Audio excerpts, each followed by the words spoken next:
bagaimana Sabda yang sudah mulai terjun untuk memperkenalkan pemakaian AI khususnya dalam studi Alkitab, bagaimana pergumulan Sabda sendiri memperkenalkan alat-alat studi Alkitab yang baru ini, yang dengan AI ini, gimana nih Bu? Ya, kalau pergumulan Sabda untuk memperkenalkan teknologi dan alat-alat Alkitab yang baru untuk bisa belajar Alkitab kan sebenarnya sudah sejak Sabda lahir ya Bu ya. Nah, tapi untuk dengan teknologi pintar ini sendiri sebenarnya pergumulan ini sudah diawali sejak ketika kita melihat teknologi pintar mulai berkembang dan puncaknya tuh ketika tahun 2022 gitu ya. Waktu itu teman-teman di Sabda juga melihat perkembangan masa depan itu AI akan semakin gila lagi, semakin luar biasa lagi dan jangan sampai kita ketinggalan lagi nih ya waktu itu sudah ada COVID, sudah ada pandemi menolong kita untuk cepat-cepat mengejar ketertinggalan dan sekarang sudah waktunya kita untuk ini. Jadi tahun 2022 kami mulai dengan memberikan edukasi lagi lumayan kencang tentang studi Alkitab digital, lalu juga memperkenalkan lebih banyak lagi tentang Smart Bible kepada masyarakat Kristen Indonesia dan di belakang Smart Bible itu sebenarnya sudah ada kecerdasan buatan yang sangat menolong kita untuk belajar Alkitab dan ini juga yang kita coba informasikan kepada supaya nggak takut ya, nggak takut dengan AI yang sekarang hanya di belakangnya S itu study, M ada media, dan pasti tengahnya itu AI. Ya, itu jadi relational and ya, jadi tahun 2022 kami kencang sekali dengan Smart Bible karena kami tahu itu akan mengarah kepada kecerdasan buatan AI ini akan lebih luar biasa lagi dan kami dari Sabda sendiri gimana caranya kita juga bisa bergerak bersama gereja, bersama masyarakat Kristen Indonesia. Satu cara adalah kita memberikan sosialisasi, kita memberikan edukasi, ya kita mengadakan pendekatan-pendekatan, tapi kita mulai dulu juga dari dalam, dari Yayasan Lembaga Sabda sendiri. Kita juga coba sendiri, kita lakukan riset untuk berbagai macam teknologi yang bisa digunakan, dan itu tidak kita simpan, kita coba ajarkan kepada, karena AI yang sekarang itu kan yang Gen AI sekarang ini kan ya, itu kan yang bisa dipegang, bukan hanya orang programmer, kita bisa ngobrol, dan inilah yang ingin kita sharekan, dan tujuannya satu-satunya adalah bagaimana dengan AI ini, Gen AI ini kita bisa belajar Alkitab. Jadi kita membuat berbagai macam ini seperti AI Talk saat ini yang sudah kita mulai sejak semester 2 tahun 2023 yang lalu. Lalu juga kita adakan workshop supaya waktu itu yang ikut workshop pertama itu bulan September itu mereka belum pernah pakai AI sama sekali. Lalu mereka coba untuk lakukan workshop hands-on bagaimana kita bisa lakukan studi Alkitab menggunakan AI. Sampai akhirnya saat ini ya ketika dari teman-teman labs juga sudah banyak riset, banyak melakukan percobaan-percobaan untuk alatnya sendiri, kami juga rindu ada metode yang bisa digunakan oleh masyarakat Kristen Indonesia untuk belajar Alkitab dengan AI gitu. Teman saya mau sharing nih Bu, teman kita. Yudo. Ya, halo. Halo. Ya. Ya, silakan Yudo bisa sharing. Iya, thank you. Jadi tadi sudah disebutkan oleh Ibu Evi tentang metode yang akan dipakai atau metode yang diperlukan ketika kita mendalami Alkitab dengan AI gitu. Ini sekali lagi ini satu metode yang lahir dari Sabda karena melihat kebutuhan. Karena tadi kan sudah dibilang AI yang dulu itu AI yang di belakang layar, tapi sekarang kita menggunakan conversation dengan AI dan metode ini dirancang untuk tajam gitu dan juga tidak keluar dari Alkitab. Nama metodenya metode AI Square. Ada 4 langkah dalam metode ini dan di logonya ini adalah salah satu kayak perwujudannya itu gitu. Jadi tidak keluar dari Alkitab dan juga targetnya fokus pada Alkitab. Metode ini terdiri dari 4 langkah. Yang pertama adalah awali amati Alkitab apa adanya. Jadi memang seperti kita ketahui ya ketika kita ber-PA, langkah pertama terutama adalah dengan membaca dengan teliti dan juga dengan berkali-kali sehingga kita mendapatkan apa yang kita perlukan di dalam menangkap garis besarnya. Langkah kedua, investigasi dan induktif. Jadi kita menggali keluar apa yang ada dalam Alkitab, menggali keluar dengan poin-poin pertanyaan 5W1H, 5W2H gitu ya. Kemudian langkah berikutnya adalah ajaran atau apa artinya untuk saya. Dan juga yang terakhir adalah implementasi. Jadi kalau Bapak Ibu lihat ini adalah full circle gitu. Ada yang dari pertama membaca kemudian sampai diakhiri dengan implementasi yaitu mengintegrasikan firman Tuhan dalam kehidupan kita. Coba next. Masih hidup. Ya. Iya, jadi ketika kita ber-PA dengan AI, kita juga perlu prompt kan. Jadi waktu kita dulu workshop di Sabda itu diajarkan salah satunya adalah yang prom yang fokus gitu ya. Prom yang fokusnya terdiri dari 5 singkatan. Yang pertama adalah F untuk format. Formatnya apa? O untuk objektif. Kemudian Hmm. K konteksnya. Hmm. U untuk usernya siapa yang menggunakan dan untuk apa digunakan. Dan S itu spesial.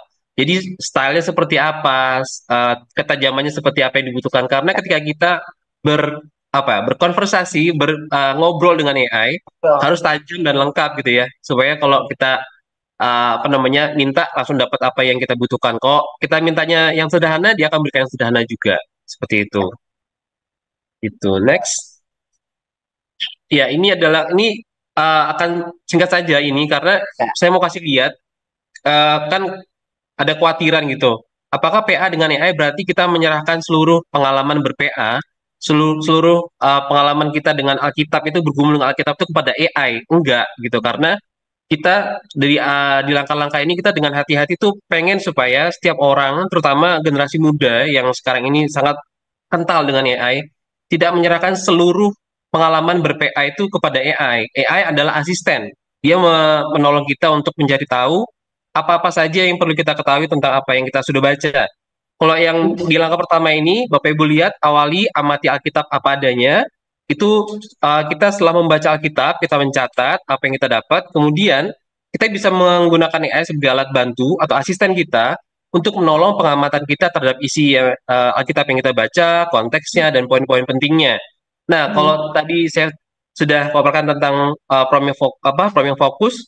Prom yang fokus untuk PA di langkah pertama ini adalah uh, menyebutkan tentang siapa yang melakukan apa gitu. Saya adalah seorang Kristen sedang melakukan studi Alkitab. Dari apa? Ya. Dari kitab Daniel 1. Terus Bisa mintanya lebih apa? cepat Yudho supaya waktunya juga ini nggak usah Oke. dijelaskan satu persatu. Oke, next. Ya. Jadi Bapak Ibu kalau mau tahu lebih lengkap tentang ini, Bapak Ibu bisa lihat di ai.sabda.org. Itu Ya. kami sudah membawakan presentasi ini di tanggal 10 Januari yang lalu. Dan ini Bapak Ibu kalau bisa lihat nanti ini ada cara-cara yang sangat tajam gitu ya. Bukan hanya kita minta sesuatu dari AI, tapi kita juga minta pertanyaan-pertanyaan tajam dan reflektif supaya kita bisa mempertajam kembali apa yang kita dapatkan dari AI. Next. Ya, AI dengan AI Squared ini tidak hanya di Sabda saja, tapi juga di beberapa tempat, seperti di SMA 1 Surakarta. Next. Ya, ini sebelumnya kami dari dalam sendiri, dari staff Sabda sendiri juga belajar gitu tentang AI Squared, tentang AI quotient. Apa saja yang perlu diketahui ketika kita ber-PA dengan AI? Apakah AI berhalusinasi? Apakah AI melakukan ini dan itu? Jadi benar-benar digodok. Kemudian kita ajarkan kepada teman-teman di SMA 1 Surakarta, SMPN 1 Surakarta, dan juga kemarin tanggal 10 juga sempat disampaikan kepada Bapak Ibu yang mengikuti acara itu. Karena topiknya itu bagaimana engagement, dan engagement itu luas daripada ethno arts di satu ujung dengan music, the musicology, sampai studi Alkitab, sampai satu lagi yang mau di-share itu dari sisi Alkitab GPT. Anda sudah tahu OpenAI dan GPT. Well, ini satu yang dari Yunus, dan dari pasal 3, dan saya baca dengan lebih dekat karena terlalu kecil. Nah, dan pasal 4 daripada itu dapat pelajaran, dan itu sangat luar biasa. Itu seperti punya satu OpenAI atau satu Bard atau satu Post, satu GPT sendiri. Dan lebih daripada itu, ini bisa linknya hanya untuk lihat. Ini satu prototype. Dan pelan-pelan itu akan untuk siapapun yang punya GPT paid account bisa memakai. Dan slide berikut akan menunjukkan tak hanya teks tapi gambar. Ini interpretasi daripada satu AI waktu ikan sudah mual dengan Yunus. Dan itu pas tidak, tapi itu menolong untuk imajinasi, menolong untuk kreativitas. Apakah saya percaya itu seperti itu? Tidak mungkin kalau tidak ada kamera zaman itu, dan tidak ada reporter yang sedang fotonya. Tetapi AI bisa dipakai untuk serius, belajar, untuk nikmati seperti ini. Dan ini contoh untuk apa yang akan datang. Saya akan bisa berbicara dengan atau kepada Alkitab a talking Bible, tidak hanya kayak itu audio Bible, lepas tapi saya akan bisa omong and bolak-balik. Dan itu mimpi. Bagaimana kalau Alkitab tidak hanya saya belajar kertasnya, Pasif. atau saya hanya passive, tapi engagement itu berarti melibatkan. Pada 2 orang bersama melibatkan. Kalau 3, and then ada 1 assistant yang punya informasi, dan kalau ada seperti Alkitab GPT atau lebih lagi Sharon Bible Answer Man, Sabdabat, dan Prototypes Badeno AI, semua itu punya satu tujuan. Anda akan lebih interaktif dengan teks Alkitab, and AI and seluruh teknologi belakangnya memungkinkan itu dengan cara yang tak pernah dalam sejarah manusia. Yang ini dari Yohanes 3:16, dan pakai AI untuk menganalisa saat yang sama dalam paralel bahasa Indonesia, Jawa, English, dan Yunani.